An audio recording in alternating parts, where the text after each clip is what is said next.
As I'm going through it, here's what I've learned. That people can connect with you. That level of vulnerability, that level and heart of service in any podcast. Like you said, why are you making this? Why are you doing this in the first place?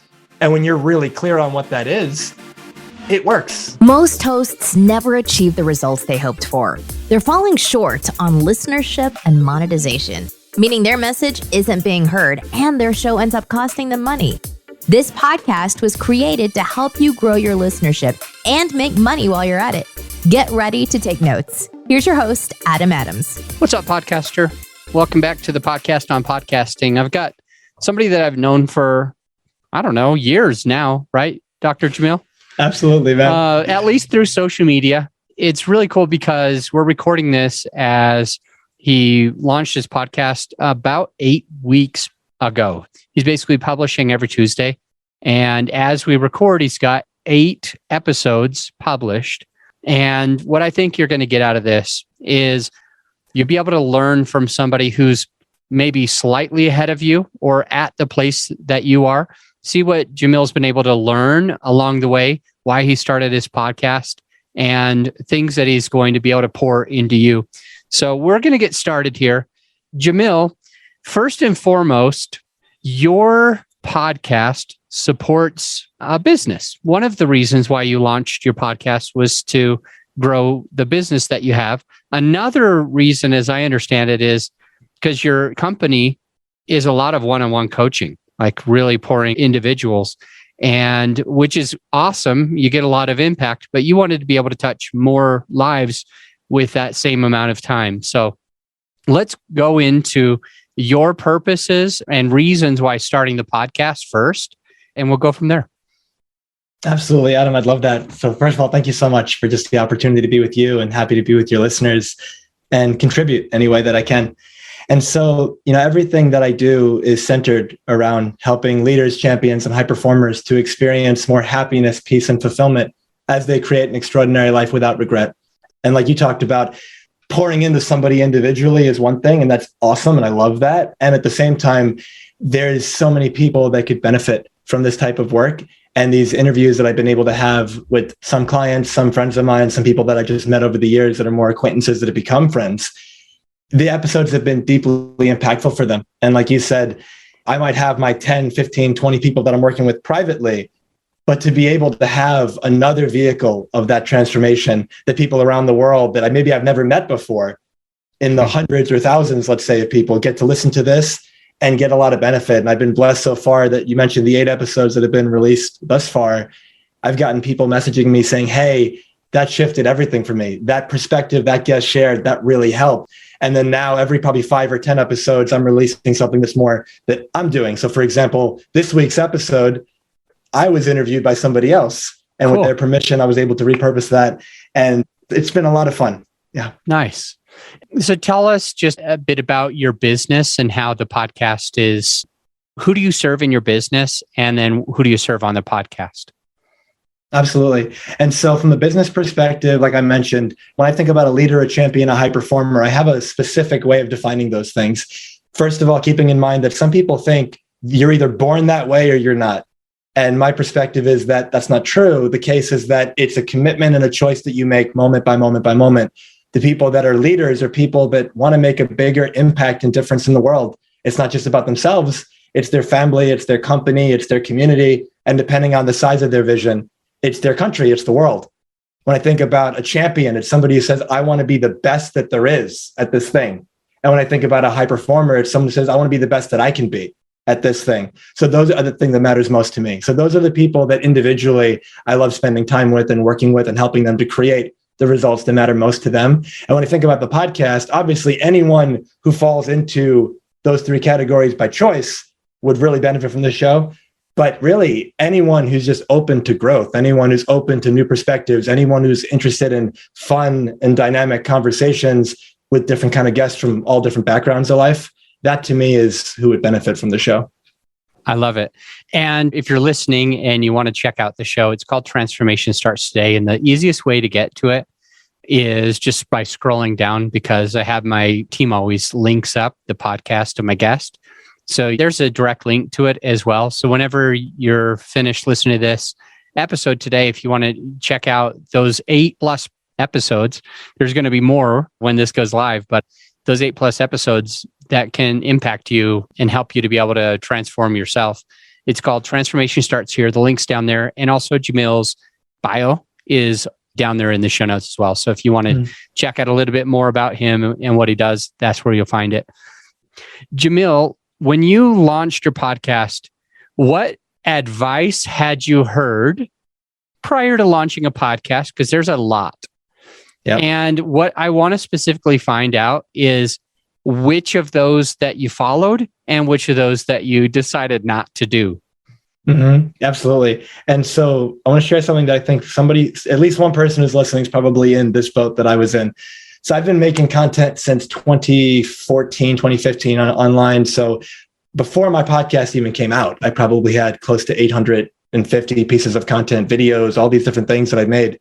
And throughout the years, people had said to me, "Do you have a podcast? Why don't you have a podcast? Like, you should have a podcast." And it never felt right. Like, something, I love being on other people's show, but for me, it just didn't click. And going closer to the question you asked me, a friend of mine, he helps people create podcasts and start podcasts. And I was having a great conversation with him, and he was so passionate about it. And I shared kind of what he did with my community, and we had a nice conversation, and some people, signed up to work with him. And he said to me at the end, "Jamil, you don't have a podcast." And I was just like, "Yeah, I knew you were going to say that." And I said, "Yeah, I know." And we talked about it. And then I realized after that conversation, I'm going to really think about this. And then a half hour later, I'm working out and I'm literally mid-rep. And it was almost like this lightning bolt of inspiration hit me. And I just saw the name of the podcast, like the tagline of it, the guest I'd be interviewing, the impact it would have. And it just felt so right. And so that was how it all launched. And then some of the advice that he shared with me was, first and foremost, you want to have several episodes, recorded, ready to go before you launch. And the rationale that he shared with me was, you don't want it to be where, for me, let's say I release every Tuesday. I don't want it to be Sunday night and I go, "Oh, I don't have anything for this Tuesday." And so even though episode 8 is what just released this Tuesday, I've got 16 episodes already finished. And so from that perspective, just being ahead of the game, that to me has been very, very useful. Outside of that, I think this is not something that I heard from somebody else, but just in my own experience, consistently being out in the world and meeting people and building new relationships, first and foremost, is just a fun way to live. And second of all, from a podcast perspective, I'm always bringing in new guests. And so, for example, I just brought in a guy today. He just scheduled for next week. And he is from Israel. And so just having someone from across the planet who's going to be on the show, and just people from various countries, various walks of life. And it's been really wonderful. So I'll pause there. I really want to know if there's any advice that you got that you opted not to listen to from any podcaster out there that may have said, who knows what they said, but is there anything that you heard, but you're like, I'm not going to do that? Yeah. And so one piece of advice that I received in the beginning was, let's say I had, 5, 8, 10 episodes, and I was told, don't start the podcast officially until you have the 10 and then release them all at once. So it's kind of like a Netflix thing where you have binge watch it. Yeah. And the rationale that they shared with me, I was like, okay, I get that, because if I just have my intro episode, which is more just me, and it's 20 minutes long versus the other ones that are closer to an hour and they're interviews, if there's only one episode out, somebody might get bored of it and not come back, let's say. But if there's 8 of them and they can just binge it, I could see the hook. I could see the appeal and the hook to that. But I just heard a different perspective that resonated more, which is, if I have 10 episodes and I release them all at once, I'm kind of done now in terms of I have to go out and do it again. But versus if I've got 10, I've got 10 weeks of content. Okay. And that's, so did you do just one on the first day then? Yes. Okay. And so Every Tuesday I've done one, and it was beautiful because just doing one in my first episode, I share, my story and why I do what I do. And for many people, my story can be very emotional, and it takes a lot of vulnerability and authenticity to share it. And I've been very fortunate that when people hear it, it inspires them and gets them to shift the way they're living their life. And just releasing that 21-minute episode-ish, people have been reaching out to me saying that gave them permission to show up differently in their world. And if I released, 8 of them at once, it may or may not have been the same kind of impact. And so I've been happy with the one at a time. Cool. I know that some of the interviews, you interview people that you're just meeting. Some of the interviews, you're interviewing people that you've been following. Some of the interviews, you've been interviewing your own clients. And on the most recent episode from when we're recording this, I think you said that somebody else was interviewing you. Mm-hmm. I'm curious if you also throw in there just complete solo episodes. Is that one of the 23-minute one that you mentioned that was your story, or? Yeah, so the first episode would be a solo episode, and I do have plans to maybe every 10 episodes or so have a solo episode where maybe I take a presentation that I've given in the past and turn it into an episode that could be really valuable for people. Solo episodes are definitely on the radar. Other than the first one, I haven't done one of those yet, but I'm definitely excited to be doing that as well. Was something that you mentioned about like repurposing content from content that you had created before. It sounded like one of them was like a presentation. It made me immediately think of a PowerPoint. So what I'm curious about, just because that's how I took it, when you repurpose these or when you're going to repurpose these, if it's just a listener and they can't see, like, for example, a PowerPoint or something like that, will they still be able to get value out of that episode? Absolutely. Thank you for asking that, because definitely I could see why somebody could take it that way. When I give over for free, I used to give a lot of talks in person, and then during COVID, it was all virtual, and now it's starting to get back to in person. And I've played back and forth with, using a PowerPoint, let's say, or no PowerPoint at all, and just going straight for the heart, connecting, soul to soul. And that's probably my favorite way of doing it. And so when I do use a PowerPoint, there might be a photo on the slide, maybe there's a sentence or two, but it's not something that you have to see to get what I'm talking about. And if there is something that would need to be seen, I would do my best to describe that for people who are listening. But the idea, when I think about repurposing, I might think about what are presentations I've given in the past, or what's something I helped a coaching client with this week, or what's something that would really serve people. And then if I'm going to share something that I got from a coaching client that I helped them with, that'll just be more of a story with a lesson and things like that. But if it's like a presentation, I probably would do it as the PowerPoint, because my podcast is audio and video. So it could be YouTube and the podcast itself. But then if it's something that I'm realizing as I'm going through it, without the visual, this kind of loses some of it. I'd find a way to, fix it up, redo it so that it makes more sense for the listeners. Good stuff. I've got a couple other questions in my head. And the first one's a two-part question, thinking about how you get to that content or get those guests. So we talked about how you're doing a combination of some of those different ways of doing your own, being interviewed yourself, and interviewing different types of people on your show.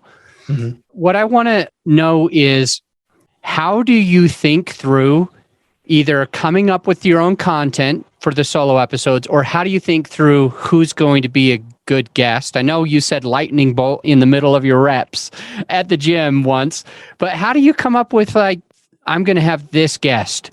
And how does that help maybe a listener who's uncertain about, like, what content they're going to deliver? How is it going to help their listener? How is it going to help their business? How is this guest going to help? What questions should I ask? I know that's a multi-part question, but overarching 30,000 foot view, how do you determine what that is and being able to create your podcast to serve your audience? For sure. And so I'll start from the beginning. So, you mentioned earlier, the name of my podcast is Transformation Starts Today. And the thing I'm about to share is, this is how I introduce every episode. And this will answer the question.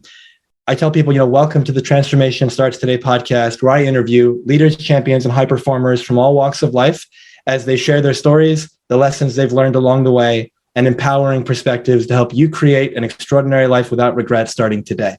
So when I'm thinking about who to interview, let's say I might think first and foremost in the beginning, prior to the podcast launching, and I was coming up with a list.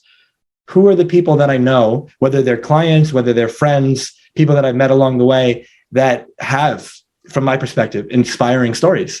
Who are the people that I've met along the way that when I hear, what they've overcome, I just think, wow, like, that is inspiring. That was difficult and challenging, and they came out the other side, As an example, prior to, this recording, you were looking through some of the episodes and you saw The Gift of the Ladybug, which was episode 3, I believe. And you said, that looks interesting. The Gift of the Ladybug is one of my clients. Her name is Carol, wonderful woman. And, she lost her son, unfortunately, when he was a baby.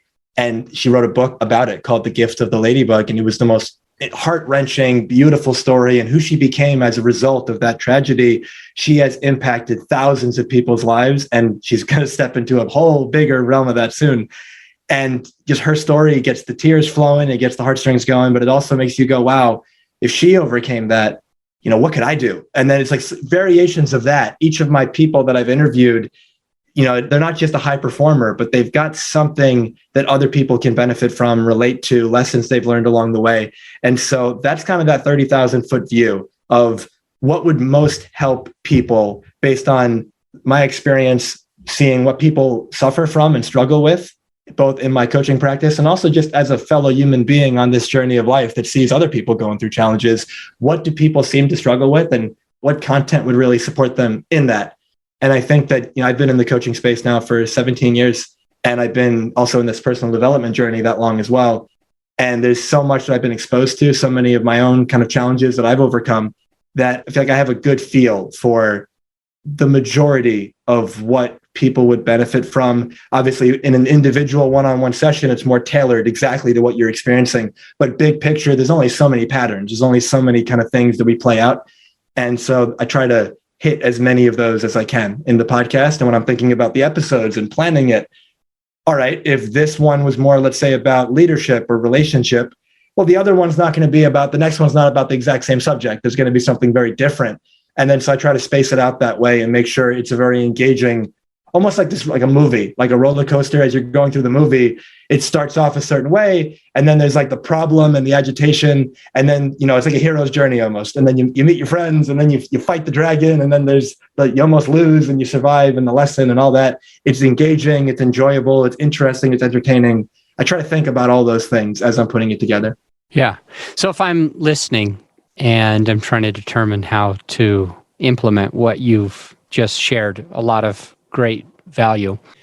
I think what I would take away is Jamil knows the purpose behind the podcast. He understands who his avatar is. He's taken those things and purposefully created an introduction that reaches out to that avatar, shares the purpose. He's taken extra time and attention to understand each and every struggle and desire that the avatar, the listener, would have, and continues to try to vary it so that we are touching on those, not too many in a row, but making sure we're touching on all those points so that our avatar feels like you, the host, really know what they're going through and can help them through that journey. And you do that when you create your own content and when you determine who you want as guests. Yeah, and well said. And if I can add two things, one would be from more of a personal perspective, what would you enjoy putting out? What would be fun? It's almost like a twofold approach. You're not just creating it for you because you want it to be beneficial for them, but it's, what would serve them and what would be fun for me to create? Because if I'm doing something that I enjoy and I have fun making, I'm going to want to keep doing it. But if for whatever reason you're making something that other people benefit from, but you kind of hate the process, then you're probably going to quit at some point. Episode 5, 10, 20, you're going to get bored of it and you're going to stop. And it takes effort to, create the podcast. And so if you're going to set something up that isn't sustainable, probably not ideal. And then the second aspect is when I get onto a call with somebody and we're about to begin, the thought process in my mind is, let's say we're together for roughly an hour. That's usually the length of my podcast episodes. What could we discuss if this was the last podcast either of us ever did? What could we discuss that would make the biggest impact in this 1 hour? From a physics perspective, power is the difference something makes over the time that it takes to make it. And so the bigger the difference you make in the smaller amount of time, the more power you have. And so the question is, how powerful can this episode be? How much difference can we make in the 1 hour? And that's something that I've been very proud of, that every episode thus far, in my opinion, and from the people that have shared with me their experiences of it, they've been very powerful conversations. And I think when you're intentional and deliberate about that in the beginning, you're way more likely to achieve that versus if you just show up to the show and it's like, all right, let's see what happens. it is, let's see what happens, but I also have that kind of mental framework. And we've had that preface conversation. And so much of it is more likely to be, heavy hitting from a value perspective. Jamil, one of my favorite words that you used was intentional. I love the word intentional. And I think that's the word that I was really trying to bring out earlier when we were talking about the purpose. I think it was the intent, being intentional. And I loved how you said not just some of it is organic, obviously, but by focusing and asking yourself that question or asking your guest that question, hey, guest, if this was the last episode either of us ever did, what would be the most powerful thing for us to leave behind? If we never record another episode, what needs to get out today? That really helps to have that intention. How about this? For recording, I use Zoom. A lot of people poo-poo on Zoom. A lot of people are like, Zoom, it's too compressed. And they name some other things. I love Zoom, so I'm always going to use it even if people poo-poo on it. I'm being interviewed tomorrow on, what is his name? That's rude. JLD, John Lee Dumas, his podcast, and he uses Skype. So I almost never am on Skype. So this would be like the first time in months. What do you use for recording? And let's talk about like equipment, lighting, because you said you use YouTube as well. Let's talk about what you use to record. What kind of software do you use? Really curious how you can pour into the listener on just kind of your systems there. Absolutely. So similar to yourself, I use Zoom and I keep it real simple. It record it. It gives me the video. It gives me the audio. And then I'm a Mac user. So I use GarageBand to create the audio, just kind of put on my intro track, put in the audio itself, put the outro track, sync it all together. Done. Real easy. And then when it comes to iMovie, I use that for the video, have my kind of customized thumbnail screenshot for the episode, and then putting the video in there, putting the outro, intro music, all that, and that's done. And then, like you talked about, posting the videos on YouTube, posting all the audios I use PodBean and I guess it's a hosting site, and PodBean will put it on all the different podcast apps that I applied to, which is pretty much all of them. And so that was essentially the technology setup. And then the microphone I have, let me just see if I can get the name of it. I think it's right here. It's been, so Focusrite is the name of the, and forgive me because I don't know the technical terms. It's the microphone plugs into that, and that plugs into the computer. And so it's called Focusrite, RITE, and it's one word. And then the microphone, it is a Marantz Professional. That's what it says on there. Cool. But I'm not a techie when it comes to that, so I don't know the specifics. Awesome. Good stuff. Sounds like you do your own editing and post-production for your audio as well as your video? Yes, sir. Crazy. Crazy. Do you think you'll always do that? Like, do you think you'll hire somebody else so you just focus on being the star of the show, or do you want to do all the editing forever? For now, I'm fine with it because it doesn't take much time. But when it comes to in the future, as things get busier, as I take on different projects and things like that, then at that point, I could use that time for something else. I think right now I'm fine with it, but I think it's that decision that we get to make for ourselves. That I know many people that they hire out and they spend, because of all the different edits and they do video clips and all this, they might spend 5, 10, 20 hours a week doing all that. And I don't spend that much time. And so if I were to spend that much time, I would hire out. But I think it's just getting clear for ourselves, what is the time commitment that we're actually putting into it? What else could that time be used for? And if it's a substantial amount of time by our own definition, definitely, I think bringing a team on board can be very helpful. Good stuff. You mentioned that some people might be spending 5, 10, 20 hours and you're not. And so I want to understand, what do you do about marketing and growing the show, getting more exposure? What's your philosophy there? What have you been doing? And if applicable, what's working? Yeah. And so right now, something you started our conversation with that I think is a great way to lead into this response. Talked about, for the listeners, here's somebody who is, if you're just starting off, further ahead than you are, but not way further ahead than you are. And I think that's really useful because I think that when we have somebody, if I was on episode, 1020 1,200, like Joe Rogan style, right? That could be a little overwhelming for somebody who's just getting started.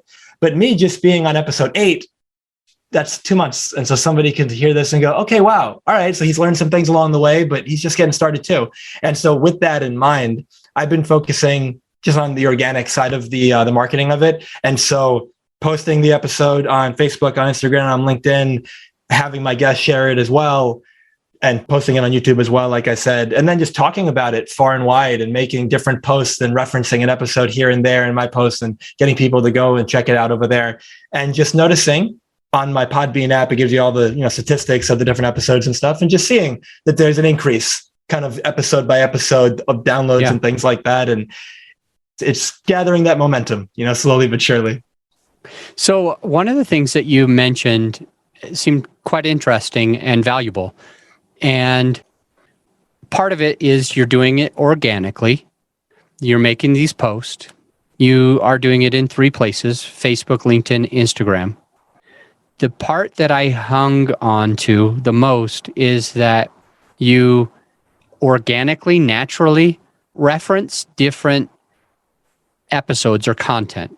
So you'll mention to somebody or on some social reference of an episode that you think would be valuable to them.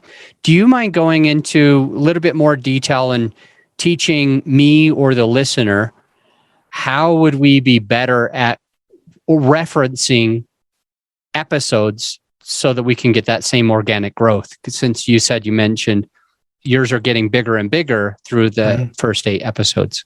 Yeah. And so I think the first thing, and this applies to sales, this applies to all business. I think that in general, being genuine and being authentic is a great way to lead. And what I mean by that is, for example, just in our conversation so far, I referenced Gift of the Ladybug episode with my client, Carol. Well, on the one hand, that was me just dropping it so someone else can go listen to it, but that wasn't my intention at all. It wasn't even in my awareness when I said it. It was, this would serve right now to say, given the interaction, given the question, given what you talked about before the show started. And so I think in that perspective, when you're coming from service, when you're coming from love, which is where I always strive to be, you're in conversation with someone or you're making a post about something and you think, this would be something that would really serve them. This is an additional way to give value if it's a post, or if I'm in a conversation with somebody. This happened to me about a month or 2 ago. I had this guy that I don't know. He reached out to me on Facebook, sent me this beautiful message about relationships, and he was going through all these challenges. And he's like, anything you can offer that would be support. And I just thought, oh, wow, there was a podcast that I was on, somebody else's show 2 years ago that was all about relationships. And then I re-listened to it first, and I was like, oh, wow, that was a great episode. I really liked that. And I shared it with him, and that just changed everything for him. He messaged me 2 days later saying that helped him immensely. And then in that same kind of way, it's all right, wow. When I'm in conversation, when I am identifying, this person's struggling with A, B, and C, do I have anything, whether it be life experience, a video that I've made, a podcast that I've done, a book that I wrote, an article I wrote, something that could serve this person on their journey and make their experience of life a little bit easier? And if the answer is yes, share it, and share it without expectation. I didn't share that podcast so that guy would work with me. I just shared it. And if he wants to work with me, cool. But if not, I hope it helped him. And it's like, I think when we come from that headspace, the people, I think, feel your intention. And when your intention is, I'm trying to sell you, or I'm trying to get you to do something, versus I'm trying to get you to just have a better life, and I'm trying to get you to just fall in love with you, and I'm trying to support you in any way that I can, that to me has led to, all the business I could want. And I think if we come from that space of service, it kind of takes care of itself. Just my own experience. And you said, if I have the content in a book or in an interview or on my own episode or a blog that I wrote, if I have the content, I share it. And I will say what happens with me if I don't have the content. Yep. And this goes back to how you know who your avatar is. You're intentional about your podcast. You know their struggles. You speak to it in the intro. And it's the whole purpose behind. One of the things that I will frequently do is, if I don't have the content, I'll make it. I'll create it. Yeah. it's funny how we pick up on things. The way you even worded it, you said, if I don't, and then it just hit me. I was like, oh yeah, then I would go create. Just the way that you said it just landed. And yes, spot on. And then, so the beauty there is, let's say somebody, for everyone listening, using the example I shared, somebody has a challenge, a problem, and they reach out and you go, wow, I have something that could help them, but it's not content. It's kind of like in my head. Well, then you could make it, whether it be a recording, but now it's not just for them, it's for everybody. And so that could be really cool. For example, this is just an idea, a solo episode in the future, somebody's struggling with something, I'm about to answer them, and then I pause and I say, whoa, this is actually something that a lot of people struggle with. I could literally go on Zoom, make a recording that's 30 minutes long, 40 minutes long, whatever, and share that with them. But it's also a podcast episode. That's a great way to do it. And so in a way, you almost have a limitless amount of content, as long as you've got the antenna up of what are people struggling with? What do they need right now? And then what are you struggling with? And what have you overcome? And it's like being able to be vulnerable, being able to share that, I've got my challenges too. And as I'm going through it, here's what I've learned, that people can connect with you. And I think that level of vulnerability, that level and heart of service in any podcast, like you said, why are you making this? Why are you doing this in the first place? And when you're really clear on what that is, it works. But I think when you're not really clear on what that is and you're trying to get something versus trying to give something, it's like what you will receive, because giving and receiving go together. They're like two sides of a coin. Yeah. But when your focus is on receiving and not giving, you're not putting anything out. And what I often tell people, the word revenue is Latin for revenire. And revenire means the return or the return flow. And the flow can't return to you if it didn't first go out of you. And so focus on giving, focus on putting out value, and then make your calls to action, make your offers, make invitations if people want to go to that next step with you, but don't have the expectation that they will, or you get frustrated. Yeah. I used to host a Meetup group. I stopped it at the very beginning of COVID, where nobody was even allowed. Meetup wouldn't even let you have a connect. And so anyway, I stopped, I slowed down, and haven't done one since, even though COVID's for the most part done. I was choosing different people to speak at the Meetup, and one of them was on the other side of the coin as you. And so I won't mention names. What he mentioned that he did is, and I like it. I think it's a good way of doing it, but I like your way even better. He mentioned that he would make sure to be intentional about letting everybody know he was a real estate investor. My Meetup was a real estate Meetup. Mm-hmm. And he mentioned that he would tell his doctor. He mentioned that he would tell the person in front of him at the grocery store, the person behind him at the grocery store, the person checking him out at the grocery store. He was always kind of sharing that he did this. Now, while I like the idea of at least letting it be known what you do, I think that is important and helpful if you're going to buy more houses, get more clients, whatever it is, grow your podcast. I think it's important. I even have a shirt that says, ask me about my podcast. And it works really, really well. I'll just be walking and I'll be in a hurry and people are like, hey, what's your podcast? I'm like, why did I wear this shirt? It's actually effective. So that's a way of kind of throwing it out there all the time. But what resonated even more than just making sure everybody knows is finding a way to do it as service. Mm-hmm. I had a podcast episode. It was very, very good. And it was about finding markets in real estate. And I still remember the episode number. You can't find it anymore because you can only see 300 episodes at a time. And it was 242 and this podcast is past 600. So it's just not even available. But what I used to do is people would be like, Adam, how do you pick a market? And then, it wasn't so that I could build my podcast or that it helped.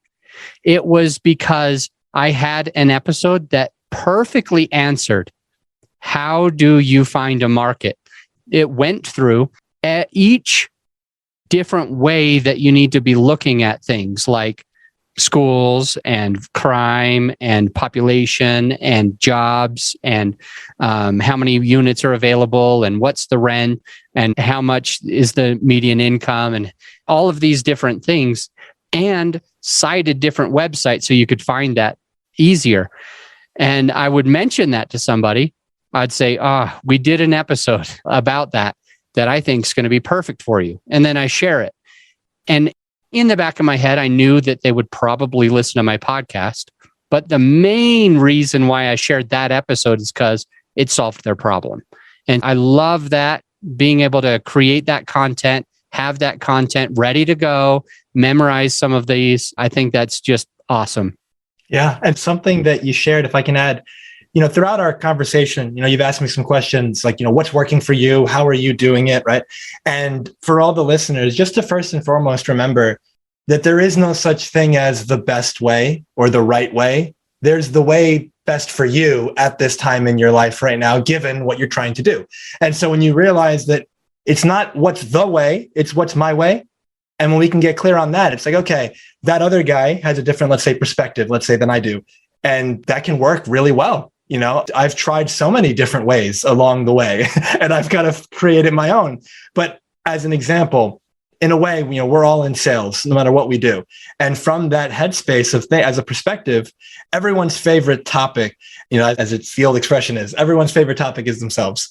And so if I walk up to you and I say, hey, Adam, here's who I am, and here's what I do, and here's how at some point you kind of tune out, because it's not really as relevant to you, even if you might actually be interested in what I do. I used to do that when I was younger. Unintentionally, I was just so enthusiastic about what I did, and I was excited to share it. But people start to tune out. And when I shifted it, and they would ask me, I have a 5 or 10 second thing of, yeah, this is what I do. But then I shift it and I make the conversation all about them. And it's, tell me about you. Tell me about your world. I want to understand like how things are. And then they start sharing kind of challenges they're going through. And then at the end of all that, it's like, I actually help people with stuff like that. Would you like to talk about that? And now they're very interested in that same kind of way. Before you just share something with somebody, do some digging, get into that conversation, find out what's the struggle? How is it impacting their life? Like, why do you think this would benefit them in your mind? And then if you got that solved, what would that do for you?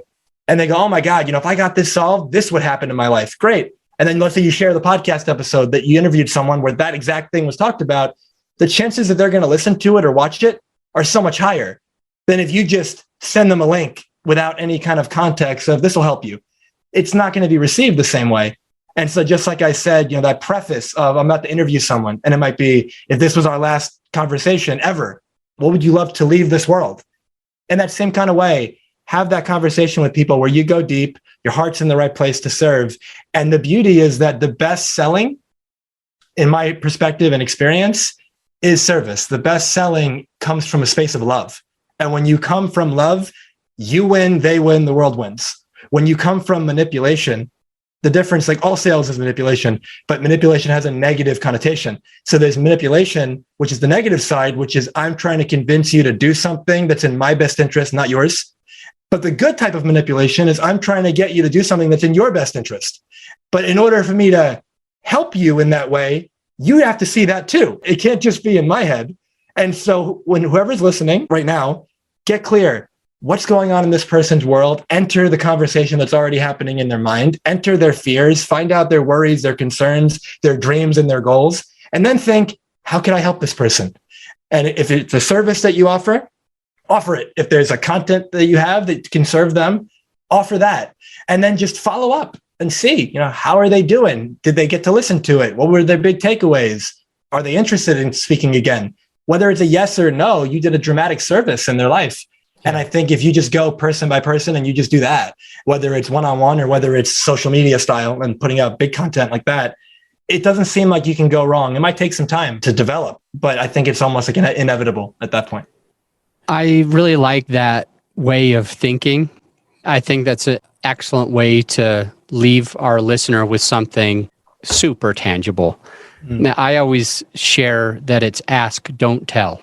Ask, don't tell. I think a lot of people go back to how you were when you were younger, and they're so excited about how they could serve people, but they forget to ask and they only tell. And it gets turned off, as you mentioned. where they're spreading the word, they're being a pushy salesman. Here I am. They're not being a pulley salesperson, where they're asking, getting some information. You're a doctor. I always use this analogy. Doctors, they ask me questions about my knee pain. They ask me questions about my headache. They ask me questions about my heart racing. What does it do if we do this? How does it feel if I push here? How does it feel with weight on it? And as they're extracting it, they can diagnose me with the right thing, and I'm ready to receive it because they're asking instead of just telling. I don't want to walk into the doctor office and have them come straight at me and say, all right, we're going to put a cast on you. And I'm like, but you don't know what's going on. Why would I have a cast? I just have a headache. They never took the time to diagnose. They never took the time to ask. They just told me, and it turned me off. Yeah. And using that same metaphor, like from a medical perspective, to prescribe without the diagnosis first is called malpractice. And so in that same kind of way, there's an expression, people love to buy, but they hate to be sold, right? Because if I'm buying something, it's coming from me. I want to buy this. But if I'm being sold, it feels like it's kind of happening to me. It's coming at me and I'm trying to resist it almost, right? And so in that same kind of way, it's almost like the question in your mind is, why should they care about whatever it is that you're offering them? Because if I say, hey, I've got a podcast, you should listen to it. Great. They've got 1,000 podcasts that they're subscribed to, and they're already behind on 98% of those. So why would they want to add another one? But if I can come from that space of really get clear on who are they and what's going on in their world and what are they struggling with and what do they want, and then point them to something really specific that could benefit them, now they have an actual reason to buy in that case, because they're buying with their attention. They're buying with their time and their energy. And so that might lead to a sale later on. Who knows? But if it did, it's only because I took the time in the beginning to actually diagnose, if you want to use the medical perspective. Appreciate it. Dr. Jamil, thank you for jumping on the podcast. Your podcast is already in the show notes so our listener can find you really easy. Your bio is there as well. I appreciate you taking the time. A lot of impactful things. My word of the day is intentional, being intentional, and also service, coming from a place of love. I'm going to let you go. Until next time, grow your business, grow your show, grow your podcast, and we'll talk to you later. Take care, everyone. I really don't say this nearly enough. I don't mention this, and I feel horrible because it's a great resource for you to be able to take your podcast to the next level. And it's simply a free resource that I don't need your email or anything. It's just a podcasting course that I created that is ended up putting in the very first 6 episodes of this podcast. So if you haven't checked it out, definitely going to want to just check out those first 6 episodes, see how they can help you improve your podcast, get in front of more people, and have a better result where you're making more money through the podcast, etc. So much can happen after you listen through episodes 1, 2, 3, 4, 5, and 6. So if you haven't done it, go do it now. And by the way, if you're subscribed, you'll keep hearing more great content. So to those of you who are, I'll see you on the next episode.